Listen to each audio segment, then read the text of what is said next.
We are now live. We Okay. have Gabriel, we have Mohammed Trigva. And so Gabriel and his team, they have submitted a wiki proposal that dealt with insurances to protect both parties, but it seems mostly guided or geared towards workers in case there is either some malfeasance or there's rejected work or the like. Interesting concept. I think there's when we're looking at tasks, I think we're seeing almost these two solution sets. One is to almost be preventative, to have trainings, high barriers to entry, or other tools that can leverage collective intelligence to up the quality of the worker when that worker enters into the system. That then also requires an expectation of skills alignment, that the right person then is aligned with the right kind of work. Then there seems to be this other mechanism which maybe has those features, but what I mostly has been hearing is, either grievances, remediation, insurances, this kind of back end reaction to Unfair or something. to an unfair transaction, irregardless of task, or uh, whether it's a skill matchup or not. But what we have seen is um, that in a world in which task authorship isn't always as tight as we like, and where there's a heavy burden of responsibility on requesters for kind of failing in their responsibility to understand tasks and then dispense their task in a way that makes it easier or logical for workers to work on, one would expect that your insurance idea to get a lot of play. It is though very adversarial. Insurance by its very nature is not. You know, there's some acrimony involved there. Someone is Hmm. filing a grievance, and then there needs to be a response to it. So we would need to build into the system then recourse. How can a worker or the guild then get recompense, either for the original monies offered or some sort of insurance payout? So if you guys have drilled down into some of those mechanisms, um, you I'd like to see if you guys went down that rabbit hole and started going into it, what you come up with. What I mean by coming up with, like a scenario or an experiment that we can conduct to measure that, because really, it Sorry, I missed the last parts that you said. Like, experiment to measure it, oh, because okay. measure the circumstance. Because when I think about it, when you think about insurance, is how much in the way of learning opportunities are in this scenario that you've created? It's all about punishment. It's not about learning. There's nothing there to encourage the requester to do it better. Hmm. Nor is there anything, because then there's always the possibility that the worker is in the wrong. So what then can we get the worker to improve? Yeah, I mean the word insurance. I mean we submitted this milestone as workers' union, the insurance plan, and I mean both of these words are like very controversial sometimes because they bring a lot of like concepts. Hey, a lot of concepts from like other ideas of the ideas that we have like nowadays about insurance and unions.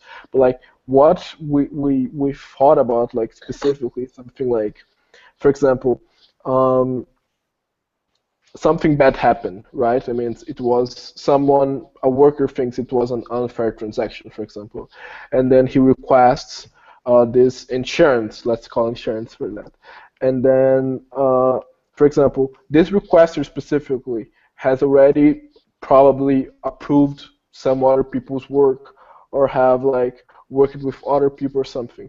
So like we can have an algorithm to like find people that this requester have already approved and people with like high level rankings or I mean people that we can trust. Like we can make these people reevaluate the scenario.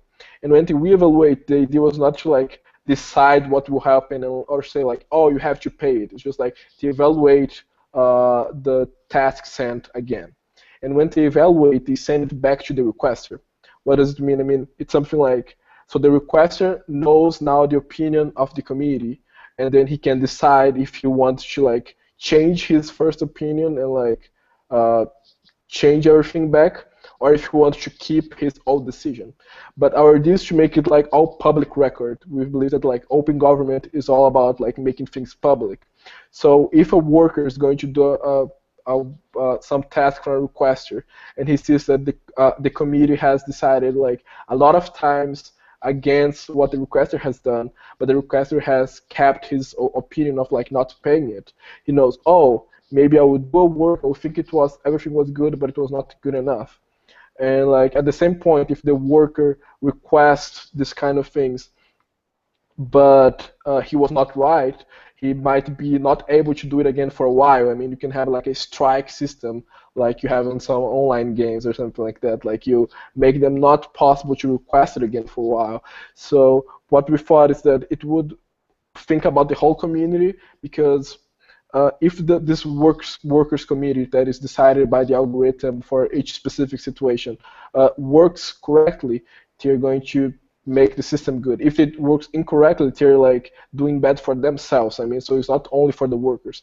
If they benefit, they say that the requester was right when he was not. He's hurting. They are hurting themselves because they're saying that a requester that was not doing a good job is actually doing it. And if they're punishing a requester or saying that he was wrong when he was right, they're like doing something bad for a good requester that would be good for them. So like we thought something like to bring the all the system very like open for the ideas, not forcing anyone to do anything, but to guarantee that this would be a fair system or something like that. So let's see if let's compress that idea, okay? Yeah. So first of all, Ryan has joined us. Ryan, Gabriel, Mohammed, Hey. Mohammed, Gabriel, Ryan, Mohammed, Gabriel. Everybody. Doctor. How you been, bro? I haven't talked to you in a while. Everything good? Oh yeah, it's just been super busy for me. So I'm like currently dealing with some paper deadlines for a conference, but it just got pushed back a week. So it's like, hey, I got some extra free time, so I might as well catch up with this stuff. Nice. All right. Well, him and his team were posting an insurance idea as part of the OpenGov conversation, and so I think that's some of the ideas that we've seen have been kind of summarized. This programs in place that have high barriers to entry, these programs that train up the workers versus programs that have grievance on the back end. So, Ryan, I'm wondering if you've seen, have you caught up? Have you read most of the milestones? Have you seen everything that's going on, or do we need to do a summary of what the thought is? So I've been keeping up with some of the meetings, so I think it's kind of interesting that I'm glad we're finally like at the research idea. So I've been seeing those, quite a bit of them. So I like that. Where's your head at?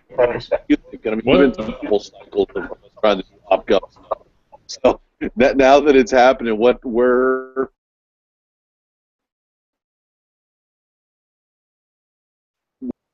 any impressions? You're on. Sorry, you broke there for a sec. You broke up there for a second. I say you've been through a couple cycles of us trying to do op research, and we kind of didn't, and now I think we're kind of in a good spot. I think to objectively measure some things. I think what Bernstein wants us to do is to look at guilds. I think he thinks it's a fascinating concept. I tend to agree. I think what he wants us to do is focus on 1, 2, maybe 3 problems that guilds solve, and kind of flesh out, and maybe probably won't bring all three to a paper, but really just drill down into some real specific problems that guilds solve, and kind of craft a paper around that. Right. So that definitely has a lot of interesting ideas related to it, especially because, first off, you brought up the idea of the insurance idea, and so that actually does relate to an idea of like, well, what kind of guild are you really working with?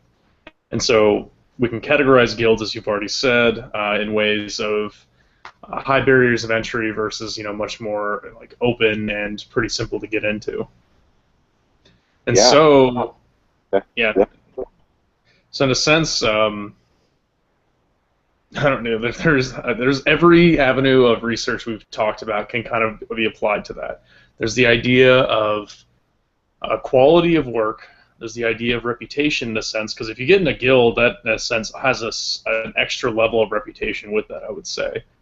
So it works with that. As well as does it benefit the worker for being in a guild? I mean, what about I've just been bantering around the high barrier, low barrier, the skills training, the versus more of like the insurance, punitive response. But at the end of the day, what about pricing? I know there's been a couple articles, and this is about MTurk, where pricings are set up very statically.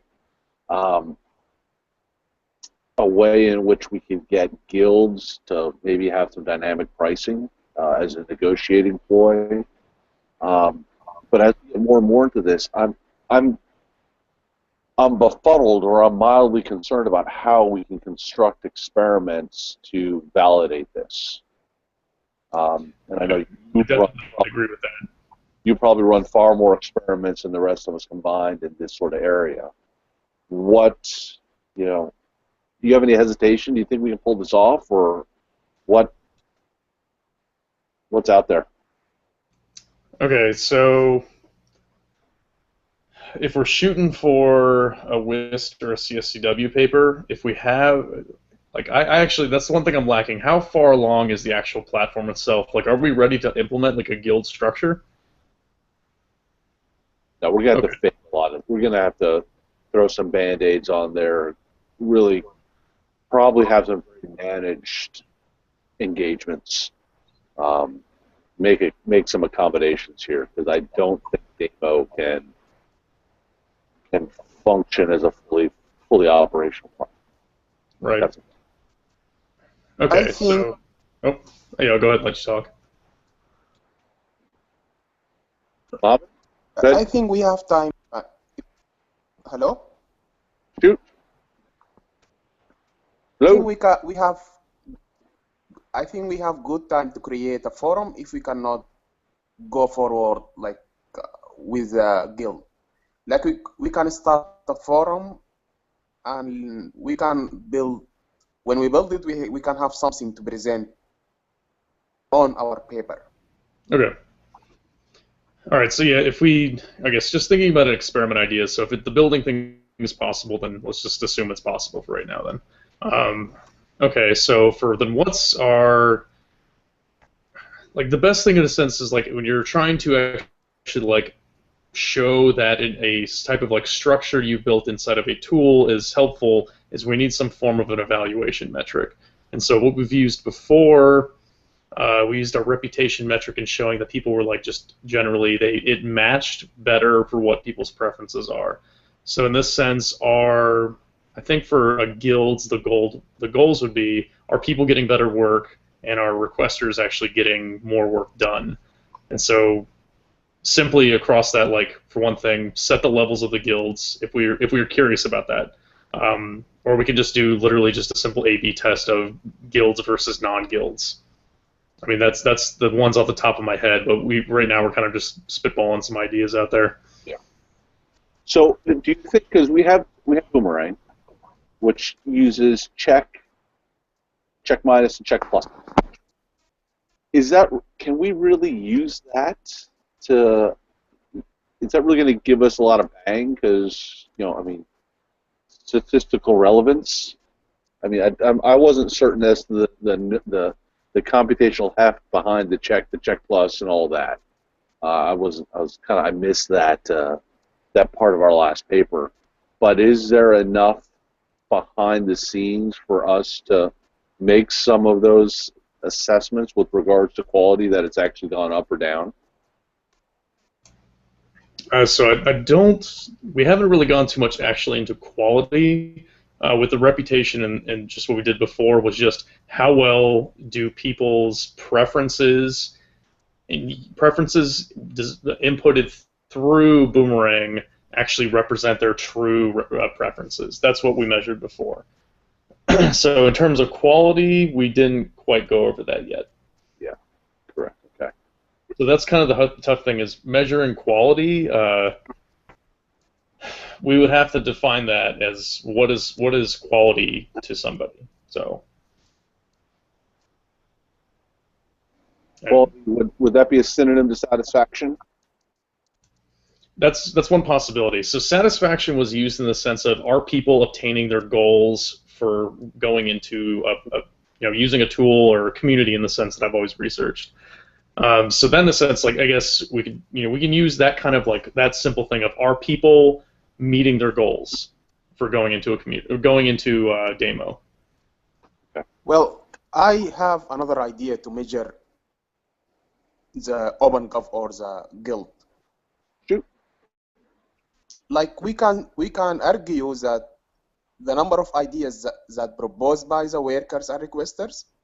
So if they are unique, we can argue that our guild is successful. Like we are adopting a new model, which is OpenGov, and we are coming up with new ideas in the market. Like new ideas and features. So you get what I'm saying? So if the guild comes up with something new that's successful for them? Like new features on the platform itself. So if we compare our platform with Amazon MikTorque or Odesk, like we are creating new features, like we are coming up with new ideas. Right. So that's true. Like we are doing new ideas. The key thing for academic research, though, is that we need to have a comparable metric across either other platforms or a new feature we've implemented toward our older version of a platform. So we need to see some way of is there a good effect of having this tool, or is it obtaining the effect that we intended for, or is there something interesting happening that we weren't expecting? So that's kind of what we're anticipating for. So it would. Go ahead, Mohammed. Go ahead, Trygve. I was going to shift ideas, so if you're still going in that route, finish up. So we have now either like to measure the satisfactions or to measure the number of ideas that are generated by the crowd. I don't know what. Yeah, that's two possibilities. Yeah. So I would, for satisfaction, I would say what's much more of a goal obtaining. I think that actually fits better for this problem. Is that kind of suits better because our goals are really well defined for workers and members. Like that is defined from previous research, so we can go ahead and easily work with that. I'm just a little hesitant towards satisfaction because I've never seen anybody talk about that in this sense. So I don't know how well that would go over in this literature. Yeah. Because what we've seen, trust isn't going to work. Yeah, trust is too vague. But we do have goal setting. Like that, like we know for a fact from previous literature, members want more work and better pay. And we know for a fact requesters want better quality results for the amount of money that they're spending. Like that is well documented, as well as it's very intuitive. We don't have to explain that. We just say that, cite some sources, and no one's confused. And so we're saying, like, aren't we obtaining these goals? So we talk about quality. One thing. Sorry. So then let's take that deeper dive into quality, because we'll put air quotes around it. But we're just going to assume quality is the job done as expected, or it exceeds. Let's stay away from Deimos. Let's just go quality being.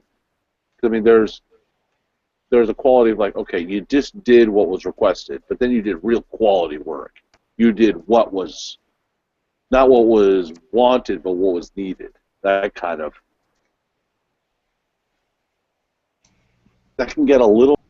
I think at the end of the day, one of the articles that kind of shaped my thinking was in MTurk how there is no correlation between raising your price and getting higher quality. I'm wondering if, well, no, I think then, no, I'm just talking out loud, that then what we should probably do is go into the literature and find some very well-defined ideas when it comes to either quality or satisfaction. So if someone has already peeled away that onion, then we'll steal that. If not, it sounds like we will find ourselves obligated at one point to establish what we mean by quality and satisfaction. I think that's something we want to try to avoid. Right. One thing about quality that I was wondering is like, how far are the requesters like open to pay more for a better quality work?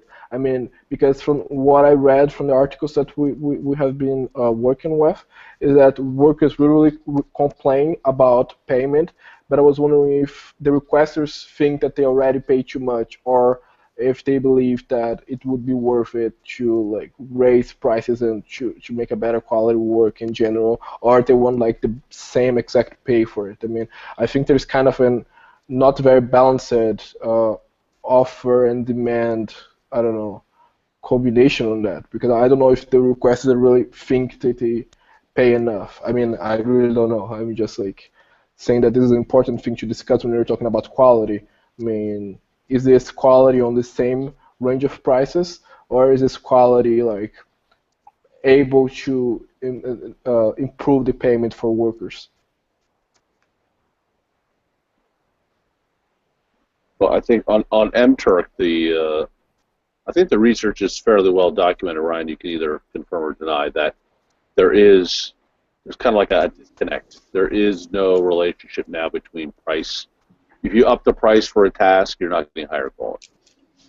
Yeah, not necessarily. Like there's no direct connection. It's still like it's just random.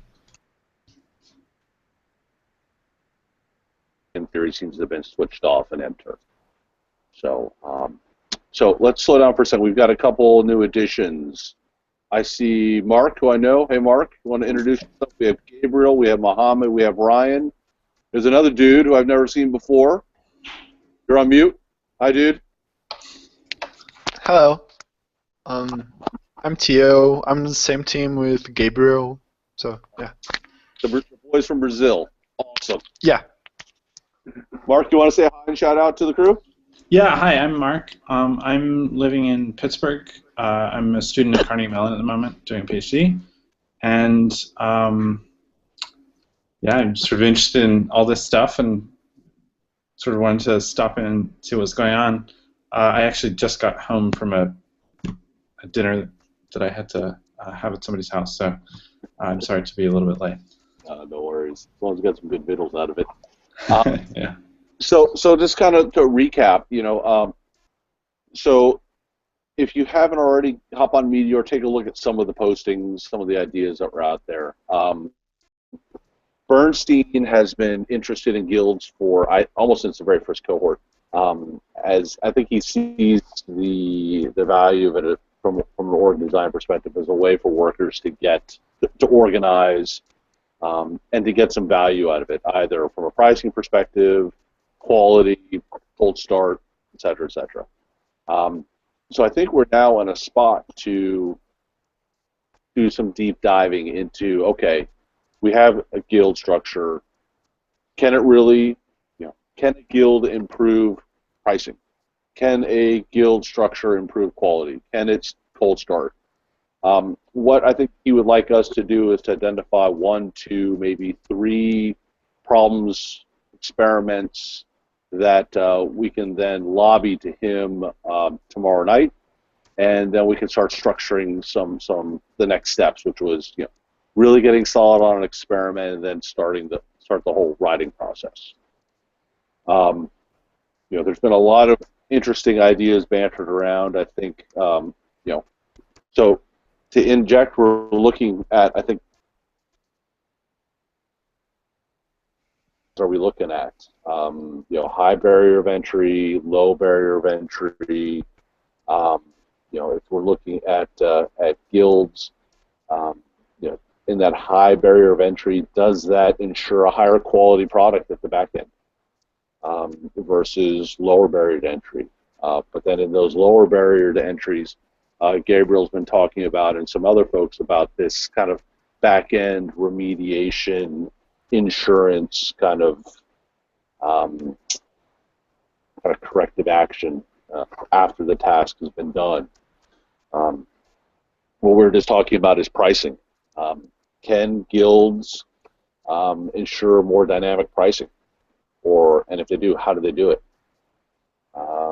Another idea that's been floating around is how do guilds address the cold start issue with newbies or workers that are moving from one skill set to another?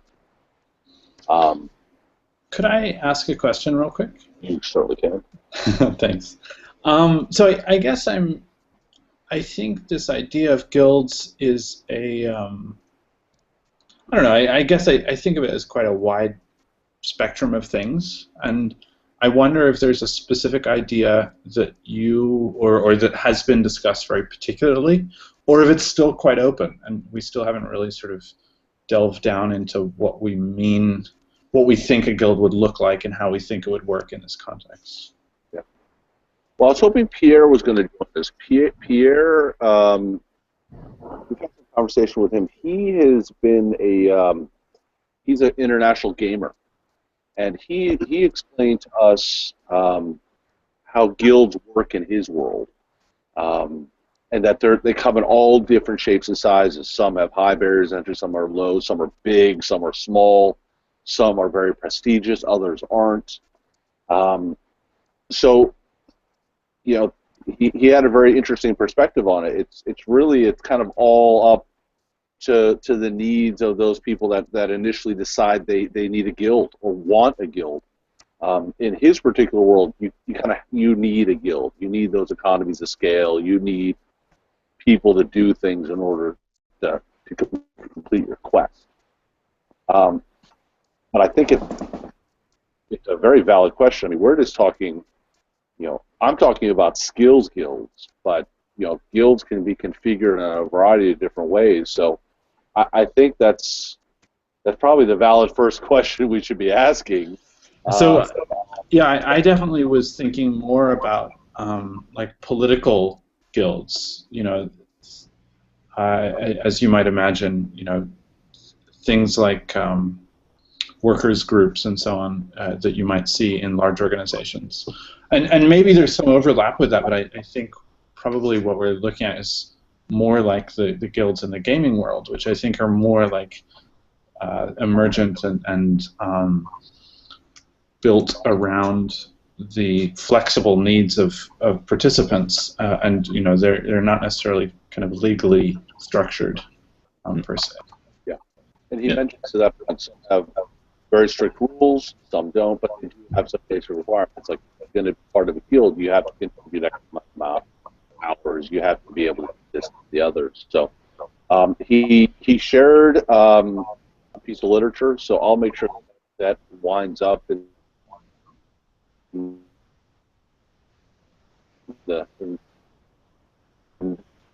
a little bit more time in defining what a guild is.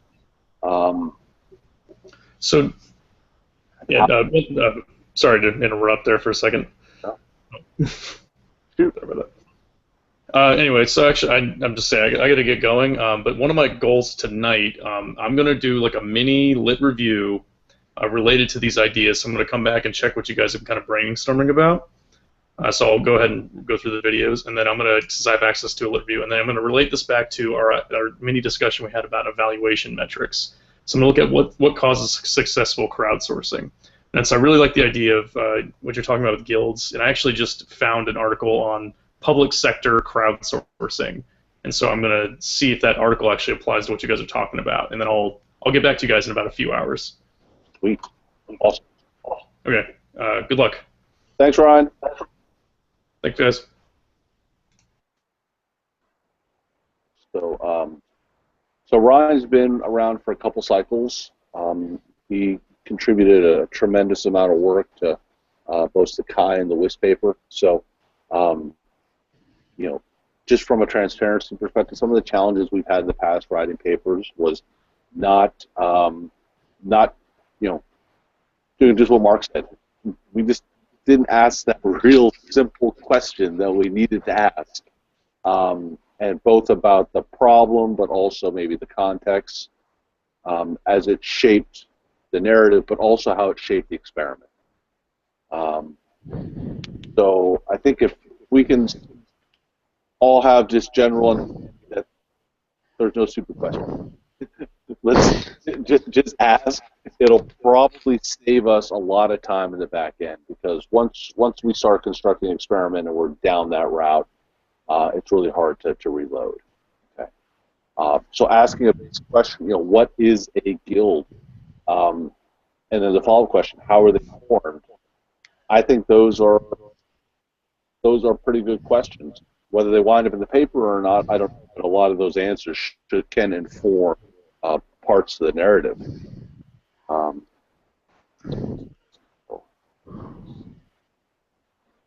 So, Teo, do you have any thoughts? Have you been digging into the OpGov world, or is it some of your interest, or what's your story? I couldn't hear you really clearly, but I assume you're talking to me, right? I am talking to you. Oh, yeah. Okay. So have you done any OpGov stuff, or is this are you curious about it? Have you done any of this work in the past? not necessarily with open government for crowdsourcing, but I do have interest in humanities, basically. So even though I'm an engineering major, I've been participating in a lot of UN models throughout my undergraduate career. So yeah, I'm not really quite sure if I could contribute a lot with knowledge, because I couldn't dig deeper into government structures, especially relying on the online space. But it's definitely something that interests me a lot. It's just that I've never had the chance to dig deeper into it. And I was wondering, do you know if there are any articles published that talk about guilds in gaming? I mean, that could be somewhere it could start, maybe. Yeah. Pierre shared one. So I'll pull it out of his wiki and I'll post it. We've got about a half dozen wikis now, both from a variety of different places. So I'll make an effort to start consolidating some of our work now, so we don't redo some things. And it'll give you an opportunity to kind of spin yourself up and see where we are with all this. Mark, question for you. Have you done experiments like this in your past life or in your current endeavor? Yes and no. Not a lot about group dynamics, although some people who I work with do a lot on creative teams. Okay. And so we actually have a lot of literature and a lot of methodologies around studying creative teams. But yeah, I can't say that I've really done this kind of stuff so much. I've done quite a lot of work with social network analysis with and without interventions. So things like tracking the propagation of depression or other social phenomena inside a network like Facebook. But that's that has a lot of different properties, but probably some similar ones too. Yeah. Because I think we're going to need some heavy lifting when it comes to constructing some of these. Well, one, identifying a problem that can solve, but then what's the best way to measure? And so this is where we have this is where Ryan's going to start doing some deep diving into the literature and start ascertaining if there are some already built-in definitions of quality or satisfaction. One of the hindrances we've had with OpGov is, one of the drivers for this program has been trust and power, and you can't find two more words that are more nebulous to define. Very elusive, and now we find ourselves, kind of gravitating towards measuring quality and satisfaction. And in the space, those also seem to be slightly elusive terms. So Ryan's going to do a bit of a deep dive in literature. If you all know of or have read anything that speaks towards a quality quotient, a quality metric, or satisfaction surveys, or the measurement or the assessment of satisfaction within crowds, that'll be some valuable reading for us. So if you come across some of that. Further, I think just continuing to ask some germane questions. Can guilds, if you have maybe doing some A/B testing or thinking about the problem in those regards, that if you have a guild with high barriers to entry versus a guild with low barriers of entry, which of the two is going to generate a higher quality output on the task? I think it would be really neat if there exists any literature on, say, a taxonomy of guilds. Something like a list of types of guilds that appear in the gaming communities or something like that. And if we said these are the common types in gaming, what happens if we try to reproduce those types in the crowd work paradigm? Which works, which doesn't work? Do we see other kinds of guilds emerging? Do we, maybe if we do before, mid, and after surveys, do we have some kind of impression from participants that they would rather a different type of guild, that kind of thing? Yes. Good. I have a question here. Go ahead, Mohammed. Do you think that we should have two guilds, like one guild for workers and the other one for requesters? Interesting question. In theory, yes. I think it's rare where requesters are probably going to want to pool resources. You don't see competitors sharing resources in that way in a non-digital world. So, but again, we're talking about individuals and not organizations. So, I think that brings up an interesting range of points, though. One being that I think one of the reasons that guilds emerge is because there's, tangible aspects of the system that make them relevant. For example, in things like the oil trade in the United States, we have all these communities that communicate about making oil trade more efficient. And that's sort of like a guild of oil, of oil tradespeople, or whatever it might be. And in the same way, we might have a guild of requesters who really focus on a certain kind of task. Presumably there's some groups of requesters who all do only image tasks. And they might share advice on how to make optimal, image analysis tasks. And they might share some workflows and share other things. And so I guess what I'm getting at is that maybe if we work out the kinds of things that people might want to gather on, the kinds of things that people might care to talk to each other about, we could try to facilitate those things being something that they could talk about. So if we start seeing people doing a lot of image tasks, maybe we could say, hey, this other guy's doing image tasks. Do you want to talk to him about how he does it as effectively or more effectively than you're doing it? And similarly on the worker side, what are the things that workers care about that motivate them to talk to each other? And how can we leverage those things to make stronger or better guilds in different ways?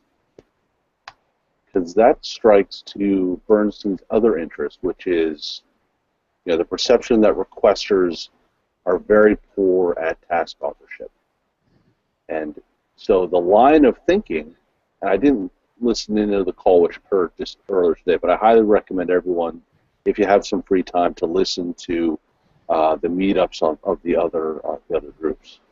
But this could really throw a sticky wicket into their thinking. It's like, why aren't we getting other requesters to think about other requesters? Because I think the line of thinking over there is to get the workers to inform there, and there's already, those biases there. Requesters are not looking to workers as peers, and so that's why we're looking at guilds as a way to elevate the level of expertise.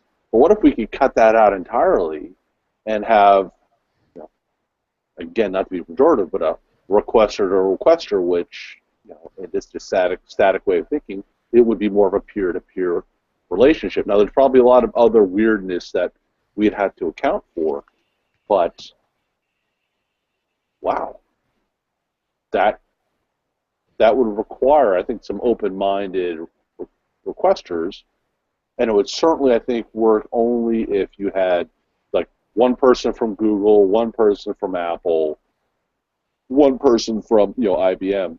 But if you had a contract with all of IBM and all of Google and I think then that would probably be a challenge. But if we're just looking at micro to micro,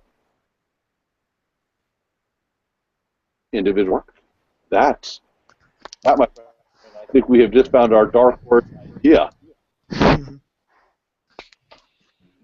Now making that work. Yeah. Something that I think we talked about this when we chatted a few weeks ago. But this idea of like patterns in the types of tasks, and maybe even in the types of the way people work, the kind of workflows that people conduct, but in particular in like the types of tasks that people are requesting, there's a limited number of patterns, and they're pretty structured, right? There's a lot of things that are surveys. There are a lot of things that are filling out some kind of information from one modality, say an image of information, into some text boxes or something like that, and so on. You guys know there's a lot of different types.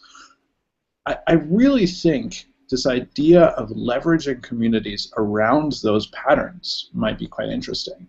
And again, I don't know if it needs to be explicit to the patterns, but I think patterns are like a very good example of something that you could leverage communities around. And I think there's probably other examples that we haven't discussed yet. But I think this idea of having like this simple categorization that provides really distinct needs or isolates the distinct needs that the members of the group have might be a great way to think about building groups. So Mark, with that, I mean, we're looking at micro tasks. What about scale? Are we then, can we, that categorization, that idea, does it scale? Or, because ultimately, a lot of the thinking that is out there is more along the skills matching. I think a lot of it is shaped by the sexiness of working on macro tasks. Doesn't necessarily scale down, it sort of scales up. But would there be a way then to kind of expand the mental model categorization in such a way that it could work with macro tasks or tasks that are a little sophisticated HCI ideas, or that actually may require a little more human? I don't know. I think that's pretty tricky, but I'm sure we could play with it. Okay. And that may be outside the scope. It may not be, we're going to write for a paper. We just clearly define, hey, we're... Yeah, we could define the scope. I was just more curious, but that... Sure. Because that could then, we structure what your question is, what is a guild? A guild can now be shaped by, instead of it being the Java, it's, the image guild. Yeah. I think I do like this idea, and I do think that we would be able to shape guilds regarding things they have in common and patterns, because it reminds me something that um, comes up in classrooms all over the place, is that students who are high achieving students and who are really into what they're studying, they usually form groups, and the students who are just they care, but they're not that involved with school activities, they will form another group of people, and the total relaxed group people will form another group, and that's kind of there's no one telling them they should group together. It's just that they see in each other some resemblance with themselves. So what I'm thinking is, over time, some workers will develop certain characteristics that we could probably leverage and try to group them together and maybe get them to talk to each other, such as there will certainly be workers who are going to work much more than others, or workers that will be good at image tasks and bad at, I don't know, music tasks or something.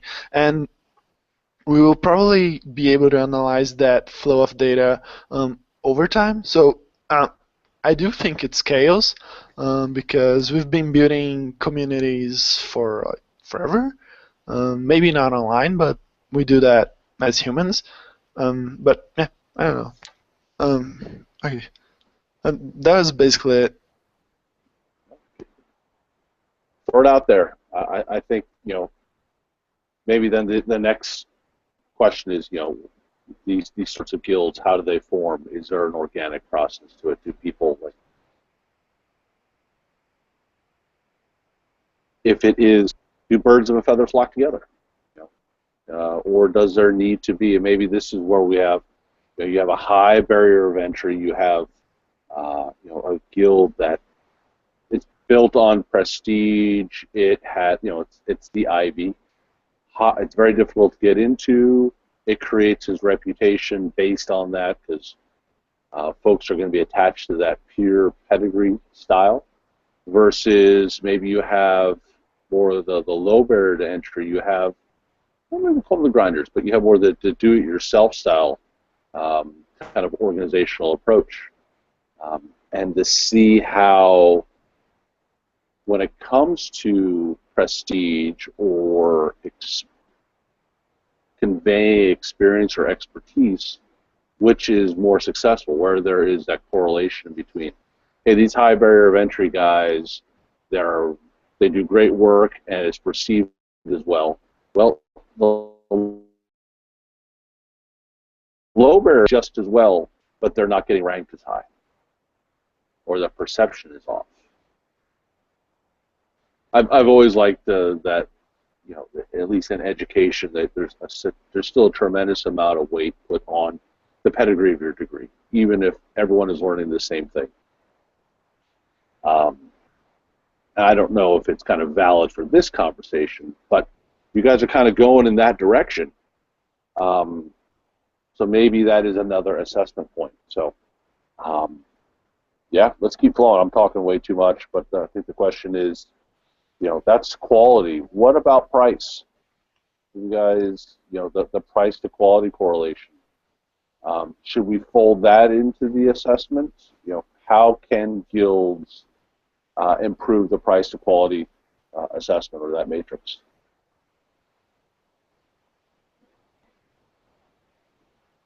Or maybe they can't. What I was like trying to, oh sorry, what I was trying to say earlier about prices, that we know that when you have all the similar kind of prices between tasks, if you make a higher price, you might achieve I don't know, the same result, or not a very quality result. But I was thinking about more in the general way, if prices raise in general. I mean, if the system itself has a better pricing, how would it affect the whole system? And talking about guilds, how do you think, as you were talking about, there are a lot of specialities, a lot of special tasks that some guild might be more able to do than other one would have. And from my own experience, I mean, I don't have a lot of experience from gaming, but some years ago I did play some, and what I've seen, especially from guilds, is that they usually start by like forums, like by like communication in general. I mean, people have their status and their have public access to your information, for example, your level or like something like that. They have access to how good you are at some specific points. But even though people from close levels of ability do like work together, usually it's still a very communication based. It's a very how would I say that? A very contact based, not necessarily always related to the quality of the work. And I'm worried about how these connections of guilds that not necessarily have the same work quality would influence price over time, because how would requester trust this specific guild that you don't know if the quality of all of the workers of this guild necessarily. You just know that, I don't know, it can be kind of confusing. I don't know, it might have been a little bit confusing, but what I'm trying to say is that not necessarily guilds, if they have like the space to build themselves, they have the space to choose which people they want to be together. How can we assure that the quality of the work will be kind of similar, and how? I had quite a different experience from Gabriel. I've played FPS games, and most of the interaction I had with other people was not by online forums, but rather them recruiting new members to their guilds online by randomly playing with people online. So they would see the good ones and then recruit them, and guilds would be forming that way. So what I'm thinking is that might apply to crowdsourcing in the sense that if workers that are inside a group of people, I don't know, group A, B, and C, people in group A are able to see how other workers perform, so that whenever they meet a standard, an average standard, like 80% of your tasks are really high quality, then you are recruited to our guild, and because we have the best workers in the marketplace, we could charge more because we are certain that we will deliver better quality work, and use that as something to kind of regulate the price of the tasks inside the marketplace. But yeah, I don't know if that would make sense, but I think it could apply to our reality somehow, really somehow. But So, Teo, when you were recruited, was it wine, women, and song? What was the inducement for you to join a particular guild? I was playing online mostly, and I would play without knowing with members of a certain guild. And after I played with some of them and they liked me, then they would ask me via private chat to play against their boss. I mean, the captain of the team or something, and then the guy would like me or not. But it just happened once, but to me specifically. But I had some friends telling me the same thing, so I guess it was like it was kind of complex system, but it was kind of. Sorry? Did you pass the test? I did, but I didn't remain that. I mean, I like to game, but it was just not my thing. I had better stuff to do than dedicate like 8 hours a day to playing. But it was kind of fun. I mean. What do you think is the benefit of guilds for the gaming community? I mean, you mentioned something like potential to have sort of demand over certain levels of pricing for quality of work, but in gaming, how do team members benefit from being part of a guild as opposed to not being part of a guild? I think basically competitions or something like that. If they have a good team, they have a better chance to win a competition or to like beat other guilds or something like that, especially on the gaming community that's basically on defeating anyone. And I agree with what Theo said. I mean, usually the process starts with someone, I like how you play, I want you to invite you to my guild. But at the same time, I mean, it's common that people, for example, it's not common for people that have like 90% level or something like that to be at the same guild of someone of 10%, for example. But it's kind of common to have someone from 90% that really likes another person with 70% that we just let them be part of the guild so we can train them. That's what I was trying to say about different levels. I mean, not necessarily people would go together with a guild just because of level. Of course, I mean, it might be the first thing to look if you're like it's a new person or something, but especially in the gaming community, it can happen. It can happen like you know someone from the forum that you believe has potential, or you think that someone like can contribute. And we were talking about crowdsourcing. Sometimes people, there are a lot of forums for MTurk, for example, and on MTurk, two different people could see each other, debate on something, and say, "Oh, I like the way that this person thinks. I might want to join them or on some kind of work, not necessarily because they're good workers, just because the interaction that they had was positive, so they want to work together, especially with micro tests that not necessarily like differ a lot as gaming can do. Like the difference level can be like very extreme on gaming, and it can be quite different in crowdsourcing too. But in gaming, it could be like almost a professional to an amateur one could be like a very, very huge difference. And I feel that in crowdsourcing, it would be like a reduced difference that might not be able to defer different guilds and ability. That's my only worry about that. Interesting. I keep wondering what the benefit of workers being in a guild is. And you guys have mentioned some things like being able to demand specific pricing and so on. Do you think there's any other benefits? I mean, from your experiences in gaming, were there other benefits outside of sort of the very direct ones of being able to have, stronger competition or something like that? Presumably there were community benefits, but, I'm just sort of wondering if there's other parallels that we could draw and so on. I think that from my experience, better teams had access to better competitions. I've noticed that some teams, after a while, after they became known to the community, they wouldn't take part in the competitions they used to go in the previous years because they were too good to take part in that. And I think the correlation could maybe establish with our workspaces that guilds known to the requesters to be really good guilds could probably begin to have access to different kinds of tasks, or even the same ones, but before other teams, so that it was kind of like they were participating in these different tournaments because they are better than the other ones. So that would be an advantage to anyone who is in a good guild, is that they would have access to better tasks, which are better paid and everything else. Sure. But this is all very. It's not like a science, an exact science, because absolutely. Different games have grown very different communities. So that was my experience with Counter-Strike. The other games are just plain different.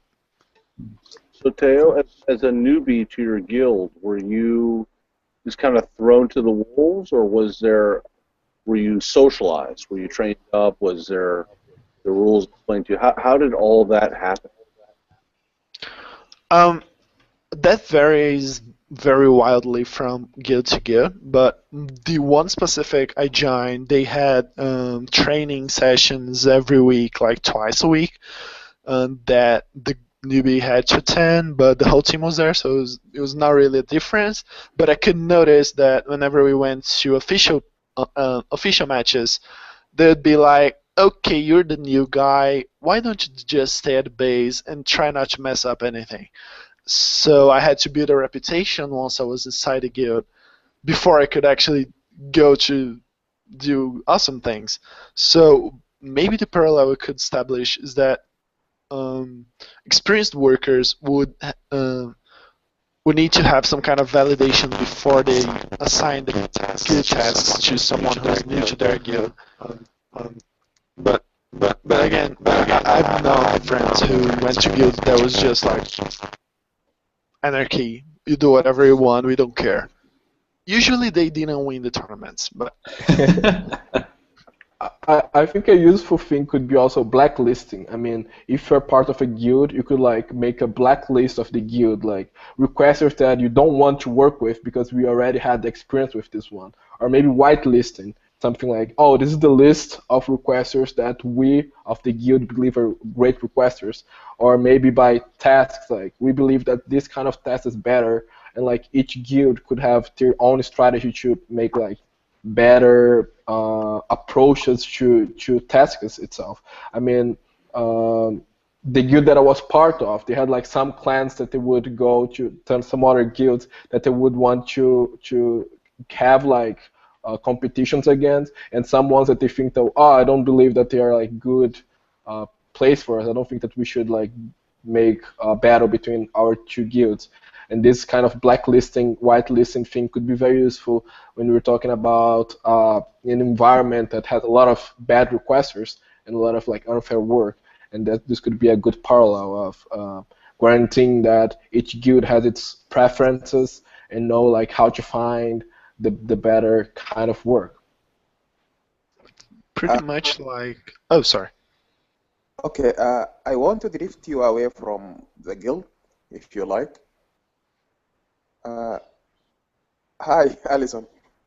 Hey. What do you guys think about the researchers? What role they should play in future?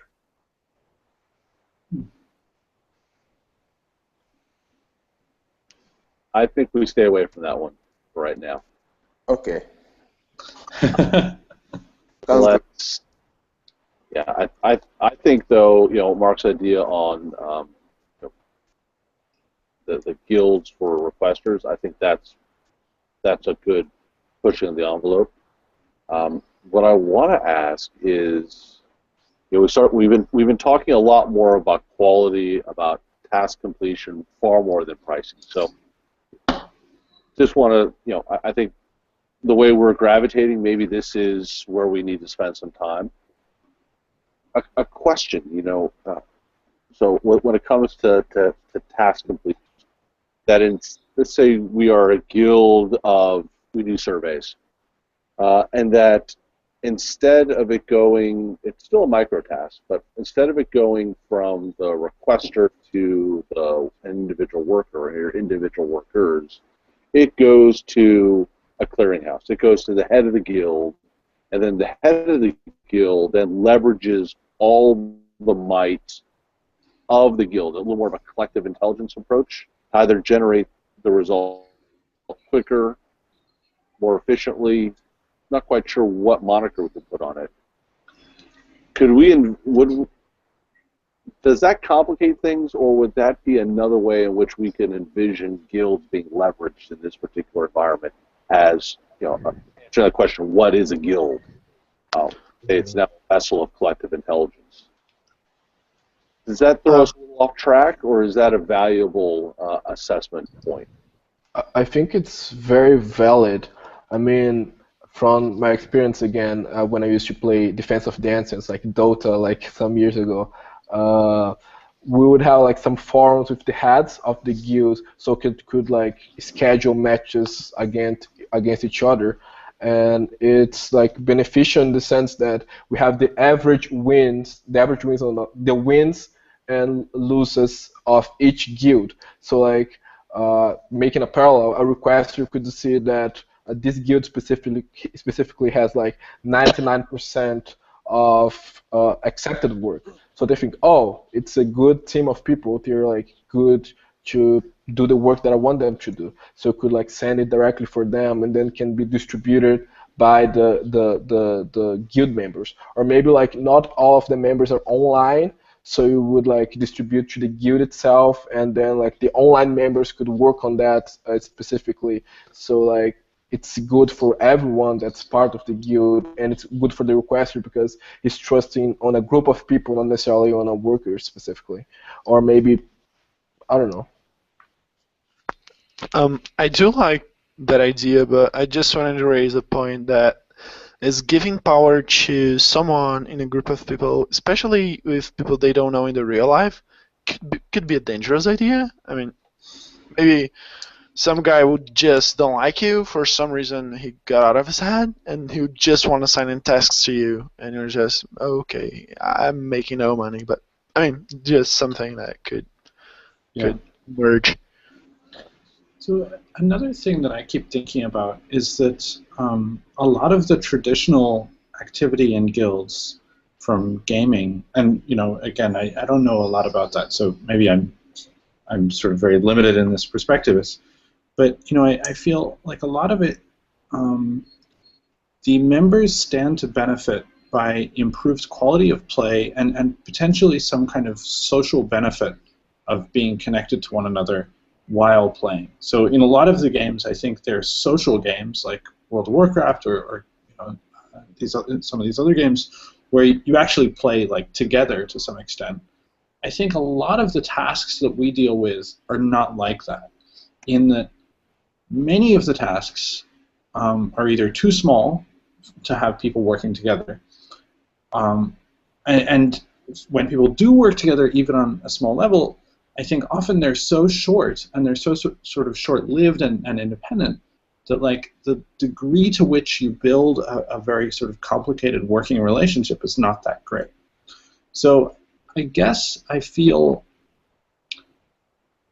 if we're going to do it around work, this idea of having like a manager who kind of distributes tasks and maybe standardizes pricing within the group could be an interesting asset, especially if we can kind of like computationally distribute over those.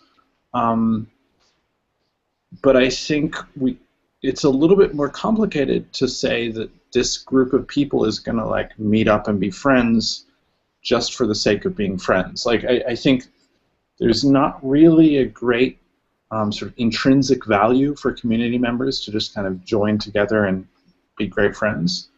And so something that I was sort of thinking about while you guys were talking a little bit was what if some of these groups were built automatically? We had sort of a range of metrics that would build groups automatically.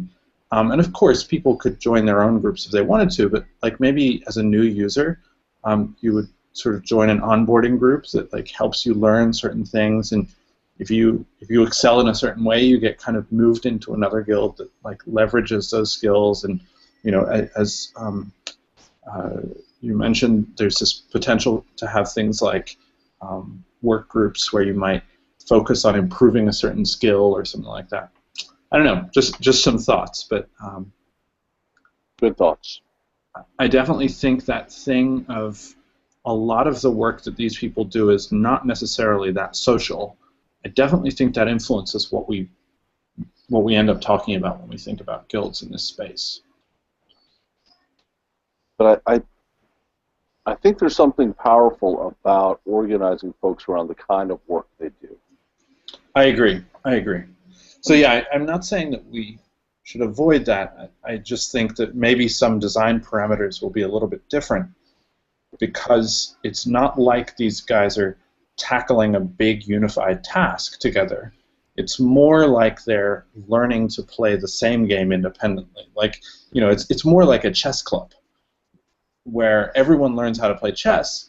Maybe sometimes they play each other, but really it's not about, it's not a sort of team sport. It's much more an individual sport that they can improve each other in certain ways. I mean, the social bonds of a club are certainly a little less rigid than in a guild. Maybe so. Mohammed, I think you're... Yeah, I have a question for Mark. Absolutely. Go ahead. What do you think about the language and cultural barriers? Like, you are trying to organize people from all around the world, and they are coming from different like backgrounds, and it would be really difficult like to have like a good conversation between them. I think that's so difficult. I agree. Like, we can do it here because we are researchers. We can speak like good English, and we are sharing, like we don't have like conflict interest like into some extent. But it would be very difficult for someone from India and another one from like Europe, another one from America, like they will have like people when they are coming from like very different backgrounds, it would be really difficult for them like to organize and like have like a fruitful discussion. I think that's a great point. I think there's probably, maybe I'll respond in two different ways. One is, I'm sure there's good research on how this works in gaming, because I know that there's a lot of interplay between things like guilds in China, where they sort of make groups who focus on developing a certain feature in characters or something like that, and then sell those characters to other guilds, let's say, in other places, or other players in other places. And I know that there's some relationship there. And maybe sort of my second point is maybe a part of that relationship is the fact that the group itself might be somewhat culturally similar. So maybe it's not like this is the Chinese group, but it might be like this is a group of people who kind of agree around a bunch of sort of cultural expectations, and they might interact with other groups that don't necessarily agree in the same way that they do, but they have some kind of interface for dealing with that. But I think that's a very good point. I think when you get a lot of different cultures in the same room, you get really complicated behavior. And that's super tough to deal with. Yeah, and also here we're talking about governing the platform, like creating new features, setting rules, like taking big decisions about the platform. It's not like organizing people about like a game or something that is So the nature of the not work. overcome. Sorry. I'm suggesting that maybe, because when I'm hearing you and Mark talk, and we start looking at guilds as, patterns that are going to surmount culture. If you're a survey or doing image tasking, you have a tabula rasa. You have the task at hand that can serve as that interpretation. Blue is blue is blue.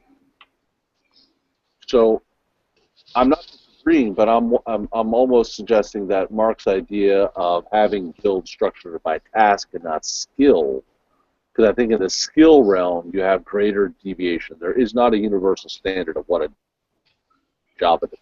The standard deviation is huge.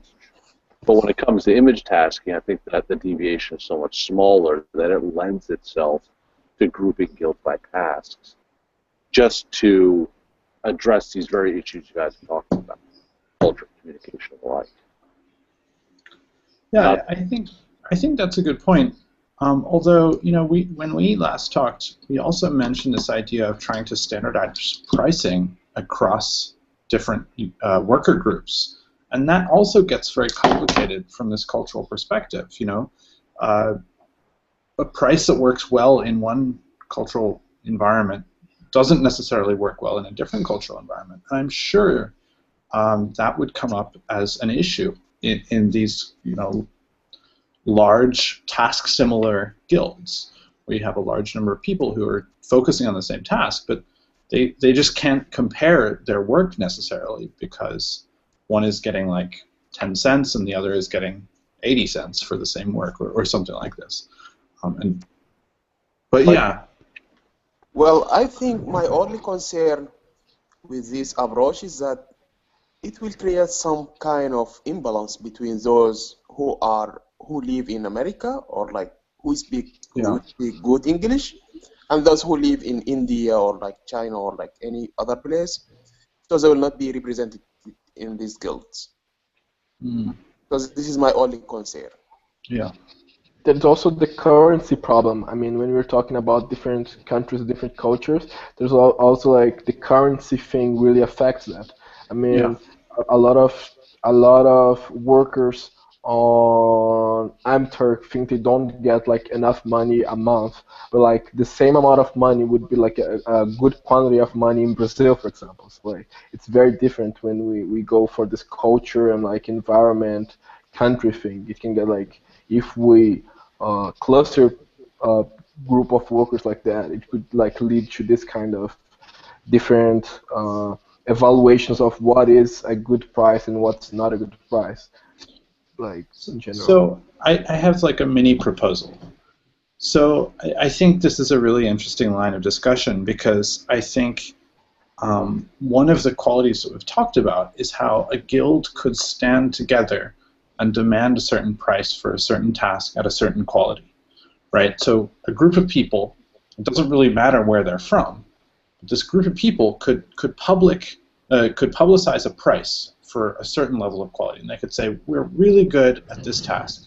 We're going to do this at this amount of money for every 100 tasks or whatever. And so let's say that that's one aspect of what we're talking about. I think another aspect that we might want to think about a little bit is how guilds work internally. And I think what keeps coming up in my mind with this is, what if we said that we enforce a rule that guilds have to pay every member an equal amount for the same level of task? And we may even say that the guild wins together. So for example, if you're part of a guild and people in that guild are working hard, everyone gets the benefit of that group working hard. So it's sort of like splitting, it's sort of like splitting the check, or not the check, splitting the tip at the end of the night at a restaurant or something like that, if you're familiar with that, or sort of splitting the benefits of co-owning a farm or whatever it might be. So then we have this model, right? We have a gated group, and we know that inside that group things are relatively fair because everyone's sort of relatively equal. It's not like one person is getting 90% of the profits and then making a lot of other people work for them. We automate the process of making sure that everyone gets relatively equal amounts of money. And outside of that group, so the interface between this guild or this group and like the rest of the world, is that they publicize a set of skills and a set of prices. They say, we'll do image tasks for this cost, at this frequency, whatever, this level of quality. And then it doesn't matter whether they're culturally different or culturally similar. It doesn't matter if they have different language abilities, because they're not communicating with the workers or the requesters or whoever it might be. They're not communicating across the barrier except through the task. So they just publish this thing, and there can be a very standardized API that says image task. We can have patterns that say image task of some kind, some price, and that can be very, very clear to everyone. Everyone can understand that sort of in a culturally non-biased context. And then the guild can work out how they want to organize their work internally, and their interface to the rest of the community can be sort of very specific and like almost programmatic, right? It's very kind of API-like. Like they have a specific set of things that they need to tell the community about, and they don't need to talk to the community more than that. That might be an interesting way to deal with this guild issue, and it might be a very interesting thing to experiment with. Like if we set out these rules, we sort of almost made it a little bit like a class declaration where you have like these hidden properties. If any of you are into object-oriented programming, but yeah, yeah. Sorry if you're not, because that's what I was thinking about. But yeah. It could be kind of interesting. What are your thoughts on that, guys? I really like your proposal, but I do have a point of concern on. Sure. So just to sum it up, in the first part of what you were saying, you were suggesting that guilds would kind of determine the price of their tasks, and the market would kind of self-regulate around which prices each guilds are requesting for any kind of work, and that resembles the way China is organized nowadays. The thing, and we know what happens in China. The thing is, they have a really decentralized structure of power, so that the central government isn't really that powerful and can really set a lot of rules. So each state is able to determine whatever is the rate they're gonna pay, whatever is the minimum rate of pay for their workers in that state. And what happens is that workers suffer from that, because if a factory is going to open up in state A and they say, okay, you pay you have to pay at least $2 for each worker per hour, the other state can just go in and say, okay, you're gonna pay you need to pay only $1, and then the factory will go to that state, and the workers themselves are just screwed up. So what I'm thinking is, regarding our environment, maybe the guilds would not be totally fair with each other whenever they try to organize the same price. And regarding how they work internally, that's kind of difficult to address, since, as you said, it is really a chess-like task that each member is doing.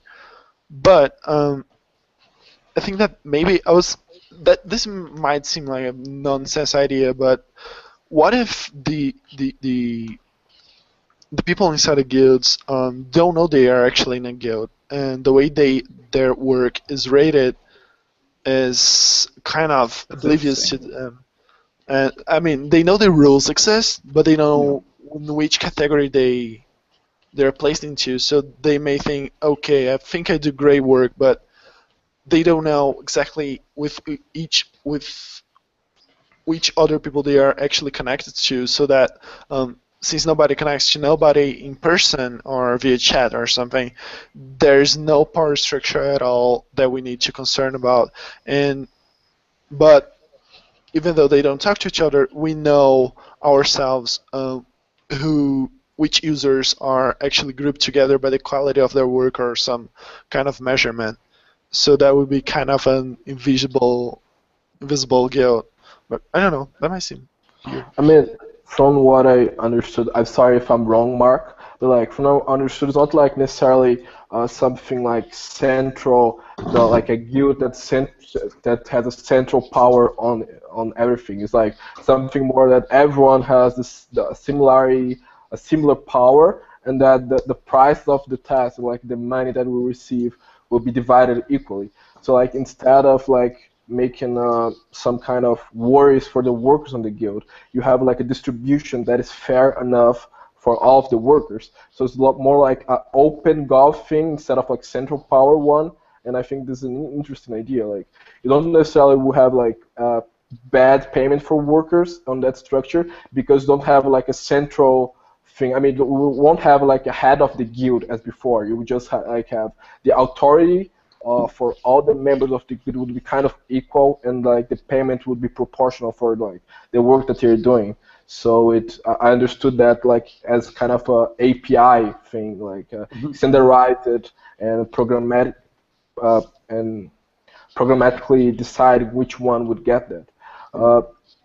My only concern is that, as Theo was talking about, are we like, is the system itself organizing the guilds and making it possible, or are workers able to decide which guilds they want to be part of, or something like that? Because I think it's very important when we're talking about open government that users have their own ability to decide if they want to move for a guild or another.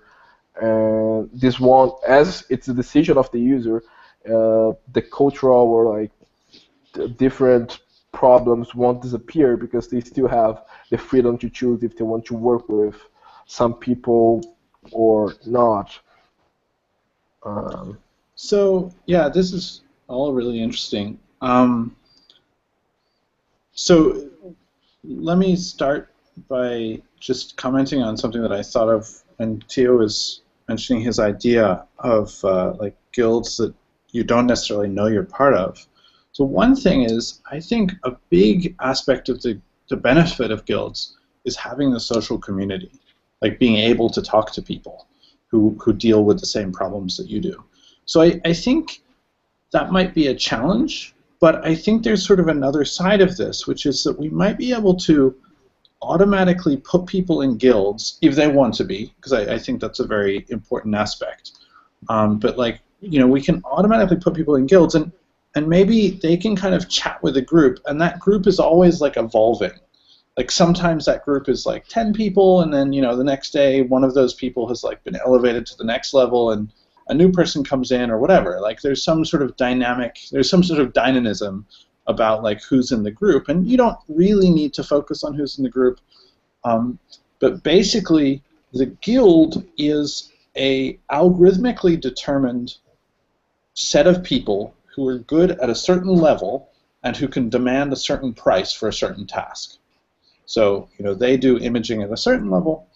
And so why this is good, and there's sort of, I think, two sides of it.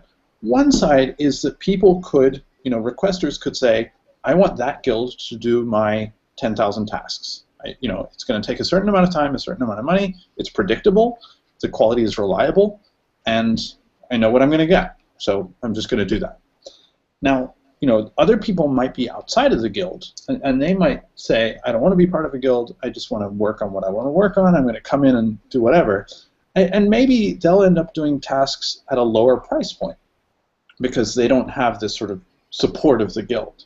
And so maybe they end up doing tasks at 20% lower price. And arguably that's okay. If people choose to do that, that's okay. We give them the opportunity to be part of a guild if they want to, but if they would rather just play around, then they're allowed to just play around. And there's nothing stopping them from being part of a guild if they'd like to. And so one more point is, I think this idea of the automatically built guilds affords this, and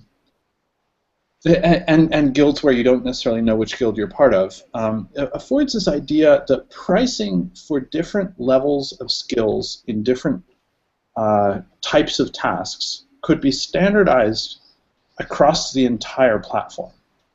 So we don't say, an imaging task costs this amount for this guild. We say an imaging task of this type at this level of quality always costs this amount. And we, as a community, could say it can never be below a certain hourly rate. So no worker in our community will ever get below a certain hourly rate unless they choose to work outside of a guild and they just want to play around. But we're never going to stop people from being part of guilds. People can always say, I'm okay to be in a guild, and we'll automatically deal with it, and they'll be okay. But if people want to work on their own, that's okay. I think that can be kind of interesting because then you don't have this problem that requesters are going to put really low-priced tasks. Because if they do, they're just going to get these, these weird people who don't want to be social and who aren't necessarily really doing this very seriously. And if they actually want to get competitive work, then they have to come to the standardized pricing, and they have to start doing this at a reasonable price level that the system has agreed upon. That might be sort of a way to sort of balance these two issues that we're talking about to some extent. I think this is a fantastic idea. I mean, because you're not putting an hourly rate on the system itself, but you're saying, oh, if you want this quality work, you have to pay this hourly rate. So you're not imposing, you're not saying, requester, you have to pay this amount. You're saying you can pay whatever you want, but if you want to have the quality of work that this guild provides, you have to pay this hourly rate, which will benefit all of the serious workers, as you just said, the ones that are really involved in the community, because they are the ones that makes the system sustainable, and they will say, yeah, if we're part of that guild, and if you want to put this work in that guild, pay this amount. This is really a good idea, in my opinion. Okay, go ahead. No, you go ahead. You go ahead. Oh, thanks. I do like that idea. But I can see some concerns raising, as if you have a certain amount of workers who do a certain level of quality work, it is fair that they should be recompensated. They should be paid a standard price whenever they get to do some kind of task. But what about when, for example, if there's a requester who is flooding the system with thousands and thousands of image tasks for a certain amount of time, that makes the demand for that kind of work go up. And probably the workers are going to realize that, wait a minute, we could be charging more or less depending on how much tasks are being requested in that specific category. So what I'm trying to say is that having a base level of payment is cool for everybody probably, but I'm not sure if making that standard and never moving is actually a good thing, as it happens with Uber, that if you request a Absolutely, driver when there are too many people requesting drivers in that region, the price goes up.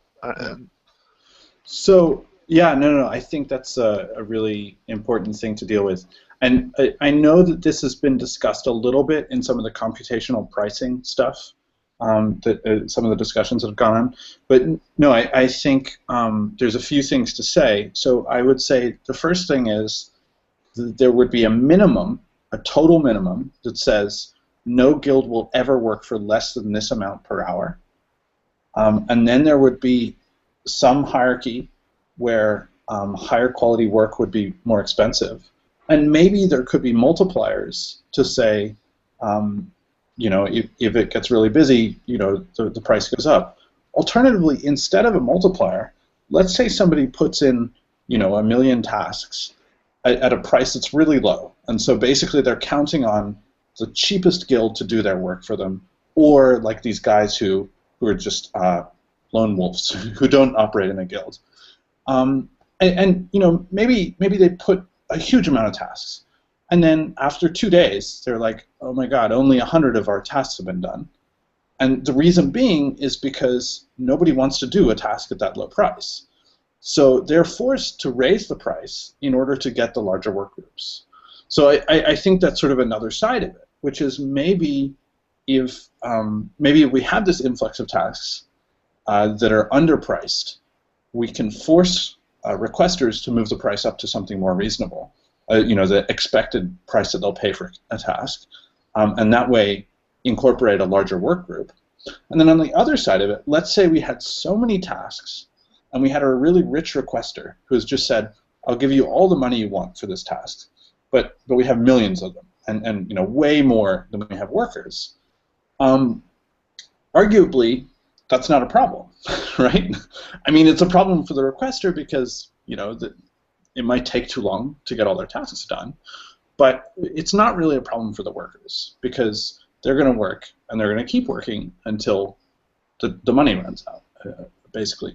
So I think actually that problem basically works itself out, but I think it brings up something else that's sort of important to think about, which is what happens when somebody's good at one kind of task, but really good at another kind of task.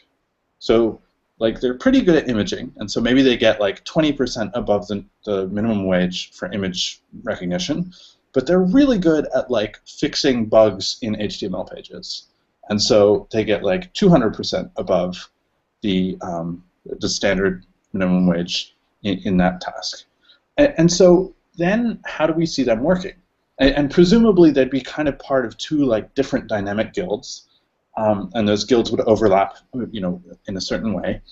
And presumably their like task list would prioritize the tasks that they're better at or that they prefer, so that we could naturally see like, those HTML tasks are going to come up to the top because they are going to get a lot of money for them, and then the tasks that they can also do quite well will come a little bit lower.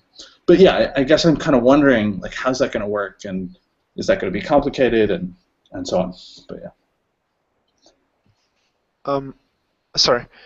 I think that may be something that the system itself will regulate, because whenever you have a system that doesn't have a central structure of power, such as our immune system, I think that whenever specific things would come up over time, I mean, if during the January month there are like a huge amount of imaging tasks, but during February comes up someone with a lot of HTML tasks, I think that people would dynamically adjust, dynamically organize themselves as to if I'm pretty good at imaging, but I'm also pretty good at HTML. Whenever someone came up with HTML requests, I'd be more comfortable going after those tasks rather than someone who's never touched Sublime before. Yeah, sure. Mm-hmm. Yeah, that's really interesting. Before we get crazy and fall in love with this idea, is that how do we experiment with this? Can we build a model to test this because this is not a short time span. This is, if we're going to look at it from a market perspective, we need to have enough length to capture the market fluctuation and to throw in enough of these variables that you get that curve. Can we build a model? Should we build a model, or can we compress this into a 6-week span and try to replicate market forces and see what happens?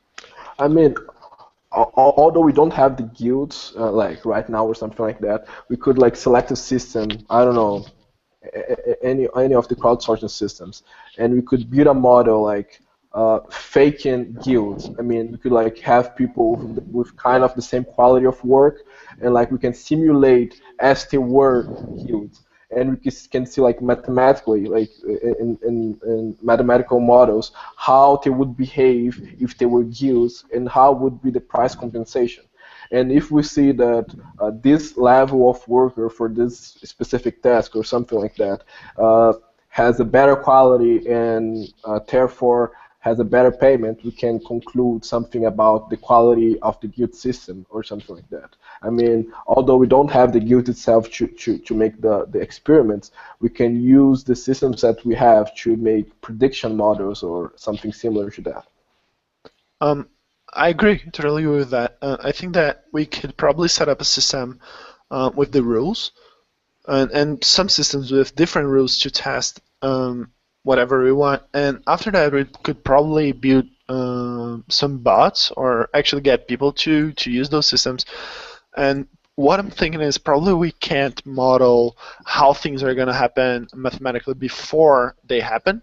But after they happen, I'm pretty sure we could use some machine learning techniques to learn how things go over time. I mean, we could probably learn and predict how the price of a certain task will fluctuate after we know how it behaved when something happened to a certain. We probably pull that data from, just kind of simulate what happens on MTurk.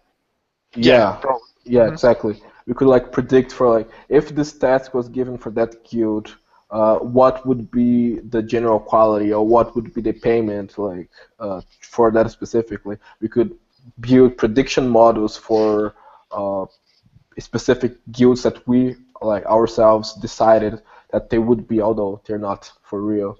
I don't know how to get the data though. How would we get the data? I was thinking, so yeah, I don't think that data is public. I think this is a very neat idea. Yeah, I don't think that data is public, so maybe a way to do it would be to actually make tasks on Mechanical Turk. And the task is, we'll give you $1 if you send us your entire work history with payment data. That's a good idea, actually. That would be really interesting. Just that get would be a really database cool. of like millions of tasks that people have done. And we could say, and we could, make some assumptions. Like we say, if somebody has done a similar kind of task 1,000 times, we assume they're really good at it.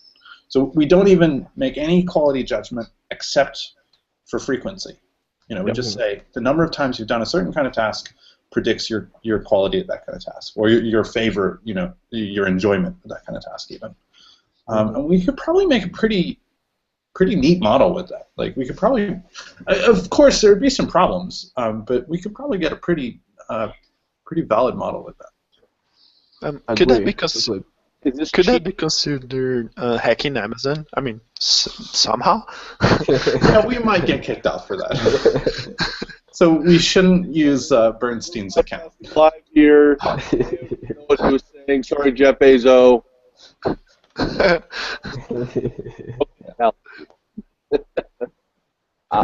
But there's, I think Panos. I think there are a bunch of researchers that are pulling data out of MTurk.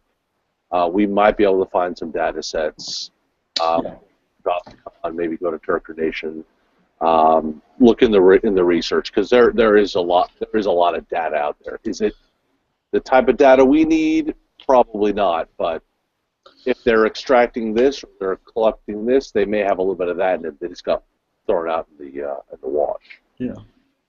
Yeah, I think even on Turker Nation, it might be possible to just go and ask them. Just be like, hey guys, how many of you want to do this? It's going to help you in the long run. The question, Mark, then to you is: you published in this strata. Is constructing this model as part of our overall conversation about guilds? Is it cheating, or will it fly as part of our computational argument? As interesting research.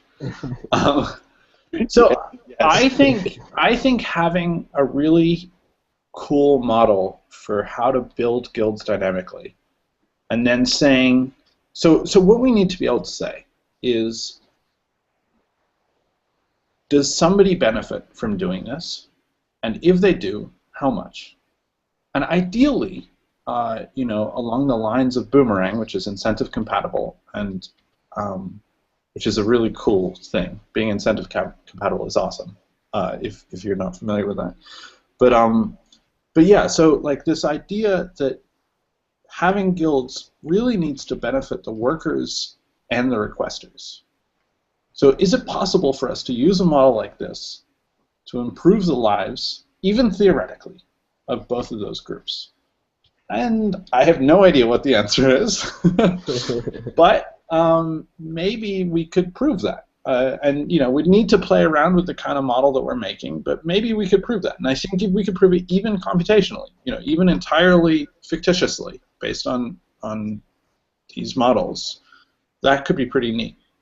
And there is a lot of literature in which people do things like team behavior based on agent-based models and other things like that, as opposed to using real teams, just because teams of humans are much more expensive than teams of, transistors.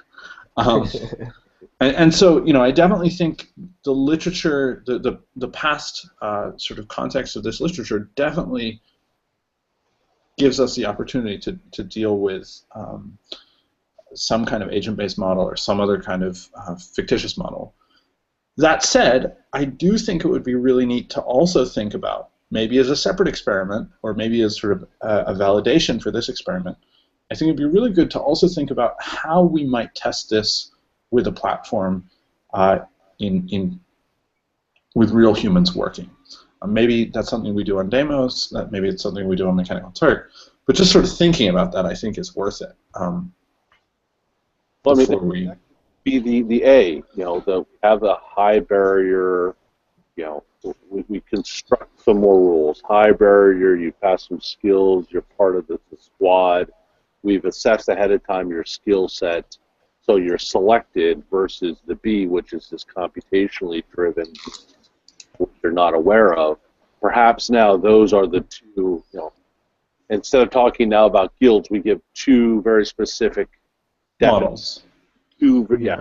Approaches, two models, and then they're both. We just kind of fold everything we've talked about, which is this is almost getting this is pretty tight. So I definitely think the kind of paper that would be most exciting would be one that proves that one system is better for everybody than another system, or that proves that one system is better for everybody than no system. And so I don't necessarily think a comparative approach is better or worse than just offering a single solution. And maybe even, if our focus is to say we offer a single solution, maybe instead of thinking about this comparison, maybe we would get a database. Let's say we have this nice collection of worker data. Maybe we would do a slightly different thing. Maybe we would say, this is the system we originally proposed. After looking at the data, we refined that, and we worked out a way to make it essentially incentive compatible for workers and requesters. And I think that would be really, really exciting. I mean, that would be a very good paper. That's a good narrative. I mean, that's a story that we can tell. That we started off here. This is what we did. This is what we come up with. I mean, I still like the idea of a guild for requesters. Yeah. That's still that may yeah, absolutely. it over to the task authorship folks. Yeah. Nothing else. It just reinforces that I think this collaborative approach, which we're calling a guild, but Mark, you keep hitting. I don't think we're talking about a guild anymore. We're talking about something. Talk about a level system. You're like leveling things, and Yeah. it's different. We need to come up with a different name, because calling it a digital guild, an online guild, is such a cop-out. But some of the intrinsic values, some of the intrinsic points that you brought up and others have as well, it's not there. Or it's not exactly there. Yeah, yeah. So we definitely need to address that in the paper. So a thing that I think we really started talking about early on, and I think we should sort of remind ourselves of, is this idea that both requesters and workers could be grouped around these kind of patterns of work, right? They're doing similar kinds of work, and I think, so I don't think we need to necessarily think of these as separate ideas, right? They're both doing similar kinds of work, and the benefits of doing similar kinds of work in some kind of relationship with each other is probably large. We just need to work out how to make that benefit exhibit itself. That's sort of, if we said, what's the research question here? It's how do we make everyone have a better time by grouping people around the commonality of tasks. One question that I have about all of this, that we were talking earlier about a minimum hourly rate, which I totally agree, and I think it's important for the guild itself. But as as the system is deciding who is part of the guild or not based on some patterns or some data. How could we decide what would be the best hourly rate? I mean, how can we say as a crowdsourcing system itself that this is the minimum that we should or should we let the workers of this specific level decide it? I mean, I don't know how we can match both of these things, because if it was a guild made by the workers, they could decide, oh, this is our minimum price. But as is a system selected workers, how can we define these measures? I'm just asking, do anyone know if there's any paper regarding freelancing workers? How do they organize themselves? Because I'm quite sure that freelance workers quite work up by themselves, but somehow the price is regulated, because I've seen people paying a lot of money for websites, for freelancers out there, and the same thing goes for photography. I've seen photographers making a lot of money selling photos on open markets and on the web. So that's an interesting point. I don't know if it's in any way regulated. I basically think, your quality brings you the market that you deserve, right? So I used to do quite a lot of consulting work, and definitely depending on the kind of task I was doing and the kind of person I was working with, the amount I would earn in 1 hour would change by an order of magnitude. I mean, literally, it would go from something like $30 an hour to like $300 or $400 an hour, depending on the kind of work and the kind of client and the kind of interaction you have. And so it's very subtle and complicated. And I know that lawyers and people like photographers have sort of the same degrees of fluctuation. Like a lot of legal work is done pro bono for free, and then occasionally they do these very, very high-earning legal suits, and many lawyers do both of those on a very daily basis. And similarly with photographers, a photographer will do like a child's birthday for a very small amount of money, and then like the headshots for a CEO for like 10 grand a shot. And it's like, so it's very, I think it is somewhat flexible. And I think the only reason that it ends up working is because the market is so large that people kind of,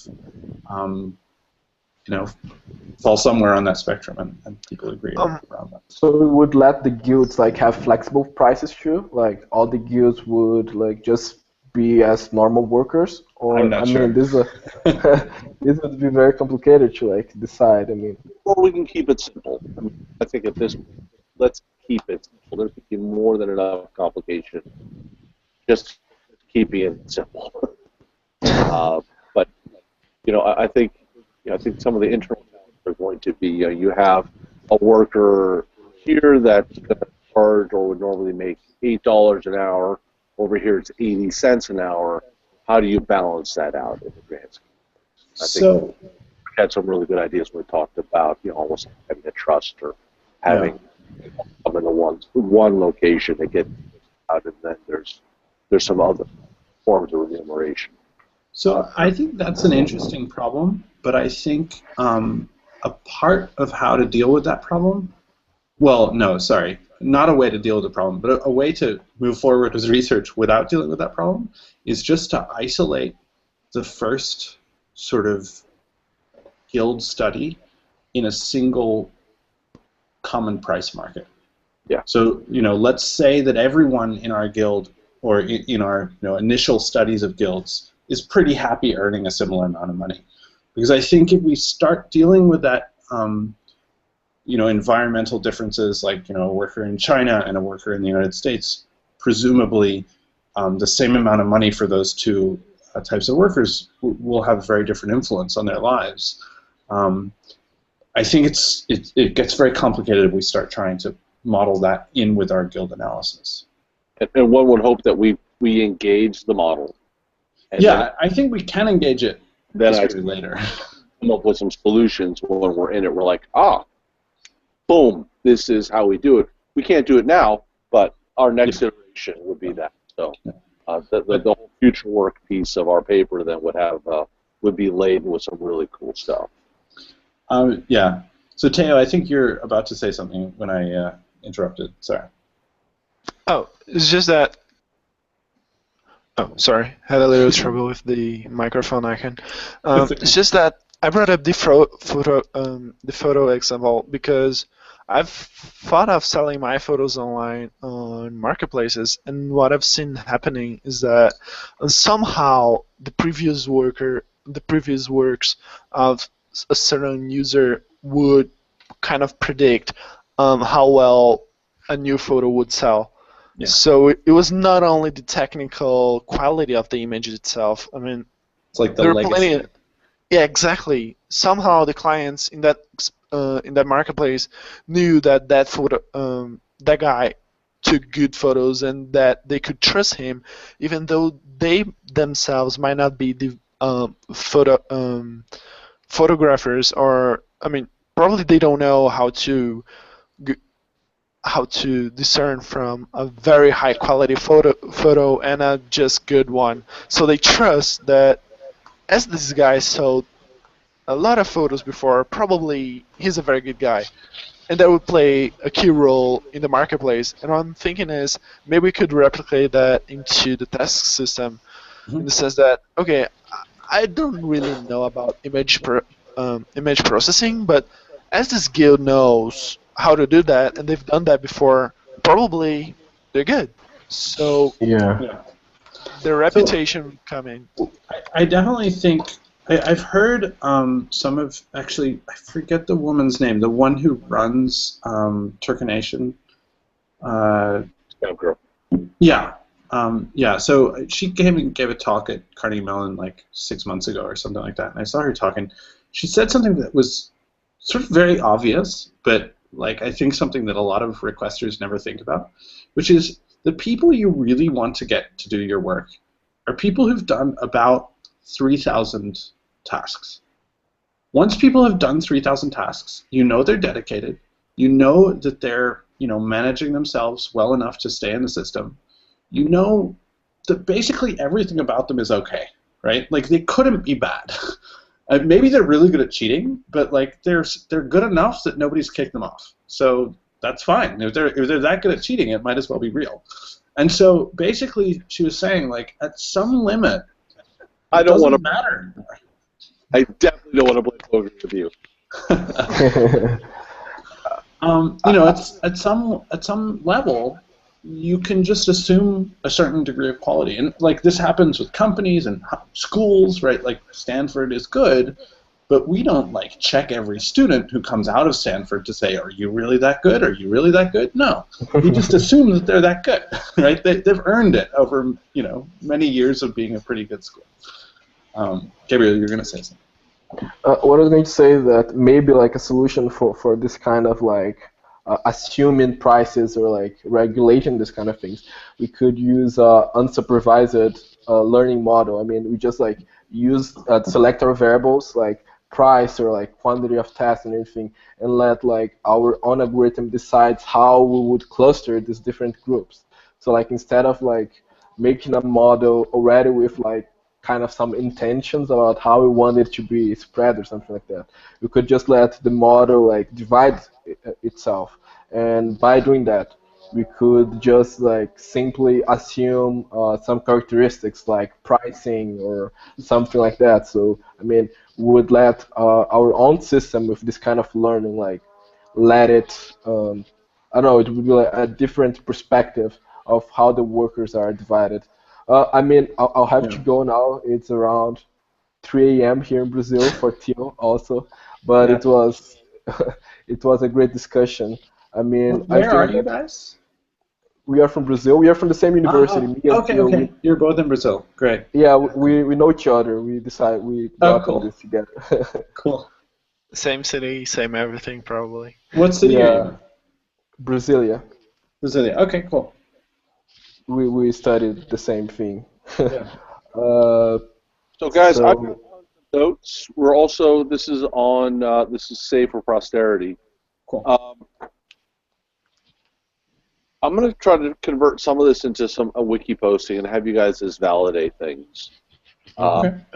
And then keep spinning out these ideas, because I think we've got a couple approaches here. We're going to do a model, or the modeling, and then we can do a hybrid here, and in some regards have them maybe talk to each other. I'm not sort of do a straight A/B testing, but we can show there's a couple different ways, and some are going to be more beneficial than the others. I think the model obviously has probably some more computational heft, just basically what it is. But the other side of the equation, we still need to figure out. We look at the variables that match up with what we're going to do in the computational model. Can we get predictability, reliability? How can we assess and evaluate that on the other side of the fence? That's just my trying to figure out how we can make this as common and consistent as possible. So with that, dudes, thank you. Yeah, I this totally was fun. agree. I think it was a great meeting, and I agree with what you said. Yeah. Definitely. Yeah, it'd be great if we can. I mean, I guess we can put together some kind of proposal this week and possibly talk again before the milestones due.